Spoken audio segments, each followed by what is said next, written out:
तो साइटोकाइनिन पे चलते हैं। साइटोकाइनिन स्कूप के एक एक्सपेरिमेंट में डिस्कवर हुआ था। बेसिकली उसने एक बीकर लिया, बीकर के अंदर उसने टोबैको प्लांट से एक सेल ली उसकी इंटरनोड रीजन से, और उस बीकर में ऑक्सीजन डाला। ऑक्सीजन के साथ साथ अगर हम यीस्ट या कोकोनट मिल्क या फिर वेस्कुलर टिश्यू डाल देते हैं तो उसने ऑब्जर्व किया कि वहाँ पे सेल डिवीजन बढ़ जाती है। क्यों बढ़ जाती है? बिकॉज वहाँ मास ऑफ सेल वहाँ कैलस बन जाता है। ठीक है, तो इस सब्सटेंस का नाम रखा गया साइटोकाइनिन। टोबैको सेल मिलर के एक्सपेरिमेंट और इन दोनों के एक्सपेरिमेंट को मिला के उन्होंने टोबैको की सेल ली और ऑटोक्लेड हेयरिंग फिश के स्पर्म को यूज़ किया, बेसिकली डीएनए यूज़ किया, जिसकी वजह से सेल का डिवीजन बढ़ गया और उनने साइटोकाइनिन जो है स्पर्म से आइसोलेट किया। इसका नाम रखा गया काइनेटिन। एनसीईआरटी पे काइनेटिन लिख के और दूसरी जगह पे N6 फरफ्यूराइल अमाइनो प्यूरिन भी लिख के है। ठीक है, ये सिंथेटिक है बिकॉज स्पर्म से निकाला गया। नेक्स्ट हमारे पास आ जाता है यहाँ पे natural cytokinin coconut milk, corn या मेज से निकाला गया, जिसका नाम जियाटिन पड़ा, या फिर इसको आप बेंजाइल अमाइनो प्यूरिन भी कह सकते हो। इसका रोल क्या है? ये एपिकल डोमिनेंस की काउंटरएक्ट करता है। बेसिकली एपिकल डोमिनेंस जो ऑक्सिन हमने पढ़ा था, ऑक्सिन जो है एपिकल डोमिनेंस के लिए रिस्पॉन्सिबल होता है, मतलब लेटरल ब्रांच को आने नहीं देता है, तो ये उसके अपोजिट एक्ट करता है। ये सेनेसेंस को डिले कर देता है लीफ के अंदर। ठीक है, और यहाँ टिश्यू कल्चर के रिलेटेड एक पॉइंट है। मैंने एक बीकर में लीफ ले लिया और उस बीकर में न्यूट्रिएंट्स हैं। ठीक है, तो वहाँ कैलस बनने लग गया। कैलस मतलब अनडिफरेंशिएटेड मास ऑफ सेल जो कि डिवाइड नहीं करता। तो मैंने वहाँ साइटोकाइनिन ऐड किया। जब मैंने वहाँ साइटोकाइनिन ऐड किया तो वहाँ शूट बना। जब मैंने ऑक्सिन ऐड किया तो रूट बना। इन शॉर्ट, जब हम ऑक्सिन और साइटोकाइनिन बराबर डालते हैं तो कैलस बनता है, ऑक्सिन ज़्यादा डालते हैं तो रूट, साइटोकाइनिन ज़्यादा डालते हैं तो शूट। ये इसका रोल है टिश्यू कल्चर में। नेक्स्ट हम आ जाते हैं एब्सिसिक एसिड, जिसको स्ट्रेस हार्मोन कहते हैं। ये एक ग्रोथ इनहिबिटर है, ग्रोथ को रोकता है। ग्रोथ को कैसे रोकेगा? सेनेसेंस को प्रमोट करके और एब्सिशन को प्रमोट करके। इनके मतलब मैं आपको पिछले वीडियोस में समझा चुका हूँ। ठीक है, ये सीड जर्मिनेशन को इनहिबिट करता है, मतलब सीड जर्मिनेशन को रोकता है। वेयरएज हमने पीछे ही पढ़ा कि जिबर्लिक एसिड सीड जर्मिनेशन को प्रमोट करता है, तो ये एक एंटागोनिस्ट है उसका। ठीक है, मतलब उसके अपोजिट एक्ट करता है। ये स्ट्रेसफुल कंडीशन, जब पानी कम होता है उस कंडीशन में ये बनता है, जिसकी वजह से एक स्टोमेटा को बंद करके पानी का डिक्रीज कम कर देता है, मतलब पानी ज़्यादा लॉस नहीं होता है। और ये सीड डॉर्मेंसी करता है, मतलब सीड को एक इनएक्टिव स्टेट में ले जाता है जहाँ पे वो जर्मिनेट नहीं करता है अगर अनफेवरेबल कंडीशंस होंगी तो। इसकी डिस्कवरी की बात करें तो ज़्यादा नहीं दिया हुआ है। मिड 1960s में 3 इंडिपेंडेंट रिसर्चर्स ने 3 इनहिबिटर्स को डिस्कवर किया, इनहिबिटर बी, एब्सिशन 2 और डॉर्मिन। लेकिन बाद में इन तीनों की केमिकल कंपोजिशन सेम पाई गई और कहा गया कि इन तीनों का एक ही नाम अब होगा एब्सिसिक एसिड, ABA। ठीक है, अब हम चलते हैं नेक्स्ट पे। अब है एथिलीन। एथिलीन जो है ये सबसे पहले इसके कुछ फंक्शंस हैं। ये स्वेलिंग ऑफ स्टेम, मतलब ये स्टेम को मोटा बना देता है। इफ़ यू कैन इमेजिन, आप इमेजिन कीजिए कि जो पेड़ एक प्लांट है उसकी स्टेम बहुत ज़्यादा मोटी हो गई है। ठीक है, जब वो मोटी हो जाएगी तो थोड़ी हॉरिजॉन्टल ग्रोथ हो जाएगी, हॉरिजॉन्टल ने लेटी हुई। ठीक है, यहाँ पे फिर उसके बाद एपिकल या एपिकोटाइल हुक जो कि यंग सीडलिंग को बाहर आने में मदद करता है डाइकॉट में, ये इसको भी जो है इसकी फॉर्मेशन करता है। तो इन तीनों फंक्शंस को मिला के ट्रिपल रिस्पॉन्स कहते हैं। इसकी डिस्कवरी साइंटिस्ट जो थे वो कज़न थे। उन्होंने बेसिकली क्या किया, कज़न मतलब नाम है, रिलेटिव नहीं। उनने एक अनराइप बनाना के साथ ऑरेंज रख दिया। उस ऑरेंज से एक गैस निकला जिसने इसको बनाना को राइपन कर दिया, यानी उसको पका दिया। एथिलीन इस हार्मोन का नाम रखा गया। जब राइपनिंग होती है एक फ्रूट की तो रेस्पिरेशन की रेट बढ़ जाती है, जिसको हम क्लाइमैक्टिक कहते हैं या क्लाइमैक्टिक रेस्पिरेशन। ये यंग फ्रूट और यंग लीफ में सेनेसेंस और एब्सिशन को प्रमोट करता है। तो एथिलीन और एब्सिसिक एसिड यहाँ पे एक दूसरे के सिनर्जिक इफेक्ट दिखाते हैं, whereas gibberellic acid cytokinin और ऑक्सिन के एंटागोनिस्ट बन जाते हैं। फिर इसके same functions, flowering in pineapple, mango, root hair formation, absorption increase हो जाती है, रूट ग्रोथ। पीनट्स के अंदर ये सीड जर्मिनेशन यानी ये सीड डॉर्मेंसी को तोड़ता है, break seed dormancy. Potato tuber के अंदर ये बड डॉर्मेंसी को ब्रेक करता है। ठीक है, जिसको स्प्राउटिंग वर्ड एनसीईआरटी में दिया हुआ है, सबसे ज़्यादा एग्रीकल्चर में यूज़ होता है। ठीक है, उसके बाद यहाँ पे अगर आप देख सकते हैं ये प्लांट जो मैंने बनाया है ये एक राइस का प्लांट है, जो कि जिसका पत्ता, जिसका लीफ जो है वो पानी के अंदर है और स्टेम भी। तो यहाँ पे क्या करता है एथिलीन, पेट्रियोल की इलोंगेशन करता है और स्टेम के इंटरनोड को बढ़ा देता है, तो उस तरीके से लीफ जो है आउटसाइड दी पानी आ जाता है, आप देख सकते हो। ठीक है, एथेपॉन इसका एक कंपाउंड है जिसको हम यूज़ करते हैं। इसको हम पानी के साथ मिलाते हैं और एक सोल्यूशन बना के प्लांट पे स्प्रे करते हैं, जिसकी वजह से प्लांट के अंदर एथिपॉन रिलीज़ करता है एथिलीन, और एथिलीन प्लांट के अंदर अपने फंक्शंस परफॉर्म करता है। बिकॉज एथिलीन एक गैस है, हम इसको डायरेक्टली प्लांट को कैसे देंगे? अगर डायरेक्टली देंगे वो तो हवा में मिक्स हो जाएगा। ठीक है, नेक्स्ट पॉइंट है प्रमोट एब्सिशन फ्लावर और फ्रूट में। बेसिकली ये क्या करता है, कुछ फ्लावर डैमेज फ्रूट या कुछ लीव्स को गिरा देता है, जिसकी वजह से बाकी जो फ्रूट है उसको अच्छी स्पेस मिल जाती है ग्रो करने के लिए, जिसकी वजह से कॉटन, वॉलनट और चेरी के जो प्लांट है वो पतले हो जाते हैं, थिनिंग, और फीमेल कुकम्बर का नंबर जो है ये बढ़ा देता है, जिसको फीमेलनेस कहते हैं। यहाँ पे एक उल्टा पॉइंट भी है जो कि एनसीईआरटी में नहीं दिया हुआ है। जिबर्लिक एसिड जो है वो मेल फ्लावर की प्रोडक्शन करता है। तो ये था ये चैप्टर पूरा का पूरा। अब मैं आपको इसकी एनसीईआरटी का डिस्कवरी वाला पोर्शन भी पढ़ाता हूँ। तो यहाँ पे मैं आपको discovery of plant growth regulators का जो टॉपिक है ये भी क्लियर कर देता हूँ। ठीक है, इंटरेस्टिंगली जितने भी प्लांट ग्रोथ रेगुलेटर्स की डिस्कवरी हुई है वो एक्सीडेंटल है, वो जानबूझ के मतलब नहीं हुई, विदाउट इफेक्ट्स या विदाउट एफर्ट्स लगा के वो सब कुछ हुआ। चार्ल्स डार्विन और उसके बेटे फ्रांसिस डार्विन ने कैनरी ग्रास की कॉलियोप्टाइल को ऑब्जर्व किया, जो कि सन की तरफ एक ही तरफ इल्यूमिनेट हो रही थी, फोटोट्रॉपिज्म दिखा रही थी। आफ्टर सम एक्सपेरिमेंट्स पता किया गया कि टिप ऑफ जो कॉलियोप्टाइल है वहाँ पे एक केमिकल निकलता है जो कि पूरे के पूरे कॉलियोप्टाइल में फैल जाता है, जिसकी वजह से बेंडिंग हो जाती है। फिर एफ.डब्ल्यू. वेंट ने ऑक्सिन को आइसोलेट किया फ्रॉम ओट सीडलिंग की टिप ऑफ कॉलियोप्टाइल, ने कॉलियोप्टाइल की टिप से, लेकिन ओट सीडलिंग्स में।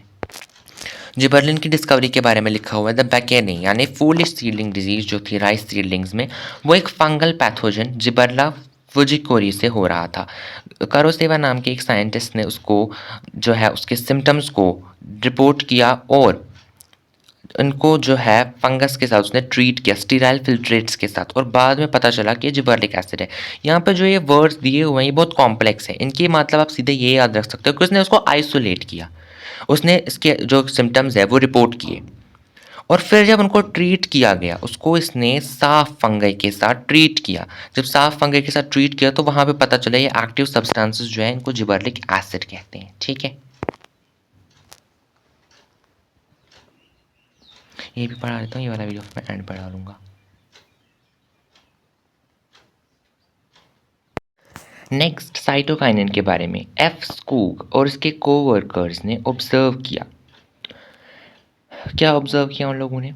इंटरनोडल सेगमेंट उन्होंने लिया, मतलब टोबैको स्टेम की इंटरनोड पे जो सेल्स थी वो ली। ठीक है, और उन्होंने देखा कि इसकी जो सेल्स हैं कैलस, कैलस मतलब मास ऑफ अनडिफरेंशिएटेड सेल्स। ठीक है, आप जो जिन्हें डिवाइड करने की कैपेसिटी खो दी हो, वो सिर्फ तभी डिवाइड करती हैं जब हम उनमें auxin, in addition to auxin the nutrients medium was supplement. ठीक है, ऑक्सिन के साथ साथ अगर हम इनमें से कोई चीज़ डालते हैं, किन चीज़ों में से, जैसे कि वैस्कुलर टिश्यू का extract, yeast extract, coconut milk या डीएनए। तो इसी बात पे स्कूग और मिलर नाम के साइंटिस्ट्स ने बाद में आइडेंटिफाई किया और साइटोकिनेसिस की मदद से जो साइटोकाइनेसिस हो रही थी उस टाइम पे क्रिस्टलाइज किया एक एक्टिव सब्सटेंस को जो कि ये सब कुछ करवा रहा था, उसको उन्होंने नाम दिया काइनेटिन। जैसे कि मैंने अपने नोट्स में आपको पूरा डिटेल में समझाया है। ठीक है, यहाँ पे उस तरीके से नहीं दिया हुआ है, बट स्टिल एनसीईआरटी आपको इसी की लाइंस याद रखनी है। ठीक है, तो यहाँ पे मैं आपको फिर से एक बार शॉर्ट में समझा देता हूँ। एफ स्कूक और उसके वर्कर्स ने स्टेम्स, टोबैको की जो स्टेम थी वहाँ से इंटरनोड की सेल्स ली। ठीक है, वो सेल्स थी कैलस, कैलस का मतलब मास ऑफ अनडिफरेंशिएटेड सेल्स। वो सेल्स डिवाइड नहीं कर रही थी। ठीक है, उन सेल्स ने सिर्फ तभी डिवाइड किया जब उनको हमने एक बीकर में रखा और उस बीकर में हमने ऑक्सीजन के साथ या तो एक्सट्रैक्ट डाला वैस्कुलर टिश्यू का, या तो हमने डाल दिया साथ में यीस्ट का, कोकोनट मिल्क या फिर डीएनए। ठीक है, बाद में साइटोकाइनेसिस जिस टाइम हो रही थी उस टाइम पे इन लोगों ने क्रिस्टलाइज किया सब्सटेंस को। ये सब्सटेंस जो है साइटोकाइनेसिस को ही प्रमोट कर रहा था। ठीक है, साइटोकाइनेसिस को प्रमोट करने वाला एक्टिव सब्सटेंस बाद में इन लोगों ने आइडेंटिफाई किया और क्रिस्टलाइज ने आइसोलेट किया और इसका नाम पड़ा काइनेटिन। ड्यूरिंग मिड 1960s, 1960 के बीच में तीन अलग अलग रिसर्चर्स थे जिन्होंने क्या कहा, 3 डिफरेंट काइंड ऑफ इनहिबिटर्स उन लोगों ने डिस्कवर किए थे, रिपोर्ट किया उनके बारे में। इनहिबिटर बी, एब्सिशन 2 और डॉर्मिन। बाद में उनकी केमिकल कंपोजिशन सेम पाई गई, यानी इनके अंदर जो केमिकल्स पाए जाते हैं वो सेम है, तो इनका नाम रख दिया गया एब्सिसिक एसिड। कजिन्स ने एक कजिन्स यहाँ पे एक साइंटिस्ट का नाम है। ठीक है, कजिन ने क्या किया, उनने बोला कि राइपन्ड ऑरेंज यानी पके हुए ऑरेंज से एक वॉलेटाइल सब्सटेंस निकलता है, एक सब्सटेंस की रिलीज होती है, मतलब कोई सब्सटेंस निकलता है, कोई गैशियस चीज़ निकलता है जो कि बनाना को अनराइप कच्ची बनाना को पक्का बना देता है, ठीक है। और उस चीज़ का नाम रखा गया एथिलीन, अ गैशियस प्लांट ग्रोथ हार्मोन, जैसे कि मैंने आपको अपने नोट्स में बताया। मतलब कज़न नाम के साइंटिस्ट ने ऑब्जर्व क्या किया, उन्होंने एक कच्चे बनाना के साथ एक पक्का संतरा रखा, तो उन्होंने नोटिस किया कि संतरे से एक गैशियस टाइप का सब्सटेंस निकला जिसने उस कच्चे बनाना को पका दिया, तो इसी का नाम उन्होंने रखा इथिलीन। अब हम साइटोकाइनिन के बारे में थोड़ा सा पढ़ते हैं, ठीक है। साइटोकाइनिन का स्पेसिफिक इफेक्ट होता है साइटोकिनेसिस में, ठीक है। इसको डिस्कवर किया गया था काइनेटिन के फॉर्म में, जैसे कि मैंने आपको पीछे बताया, काइनेटिन के फॉर्म में इसको डिस्कवर किया गया था। Modified form of adenine, adenine का एक मॉडिफाइड फॉर्म। एडिनिन जो है वो एक टाइप का नाइट्रोजनस वेस्ट है जो कि डीएनए में मिलता है। From the autoclaved hiding sperm DNA से निकाला गया था। आप इसका सीधे नाम याद रख लो, हिस्ट्री में जाने की ज़रूरत नहीं है, ठीक है।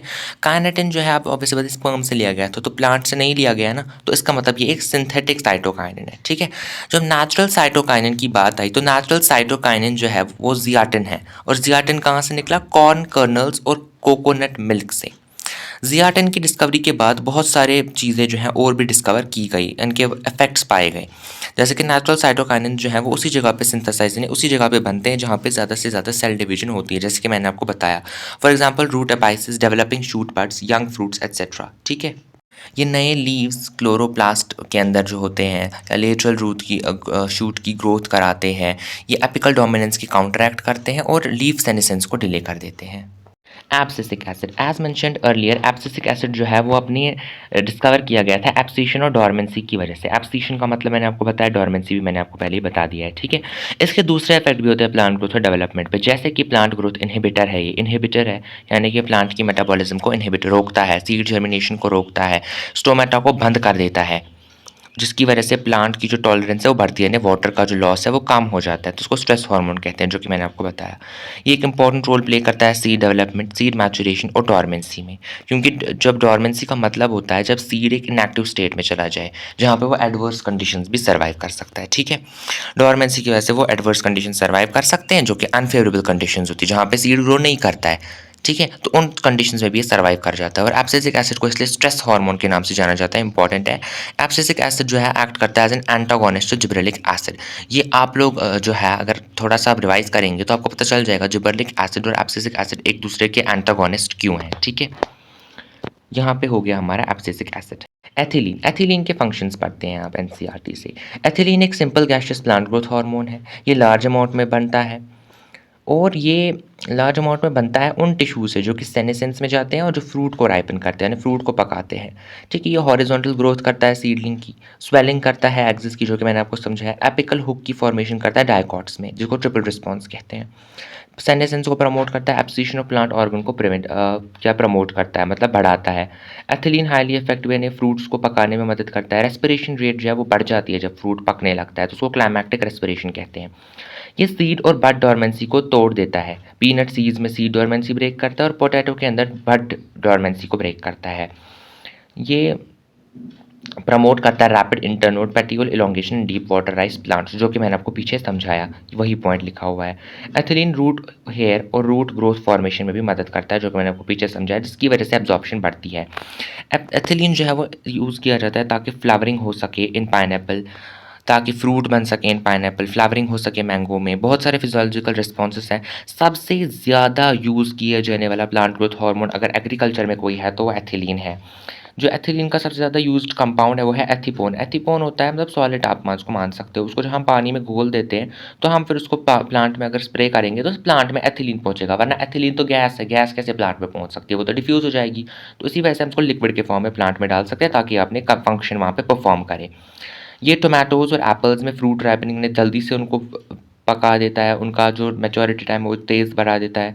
एब्सिशन कर लेता है ये फ्रूट्स और फ्लावर्स में, thinning of cotton, cherry, walnut और फीमेल कुकम्बर्स का नंबर ये बढ़ा देता है, जिसकी वजह से उनकी यील्ड भी बढ़ती है। तो ये था हमारा पूरा का पूरा chapter plant growth and development. अगर आपने ये सारे सीरीज़, सारे वीडियोस देखे हुए हैं यहाँ तक, तो अपना सजेशन ज़रूर दीजिएगा कमेंट में कि आपको ये सीरीज़ कैसी लगी। कोई कहीं पे मुझसे कोई गलती हो गई हो, कोई मिस्टेक, तो आप वो लिख सकते हो कमेंट में। और लाइक कीजिएगा इस वीडियो को, इस प्लेलिस्ट को अगर बहुत अच्छे व्यूज़ आए तो मैं किसी और चैप्टर पे भी एनसीईआरटी लाइन बाय लाइन ज़रूर लाऊंगा और अपने नोट्स से पढ़ाने की कोशिश करूँगा, ठीक है। तो मिलते हैं अगली वीडियो में। Thank you, good bye.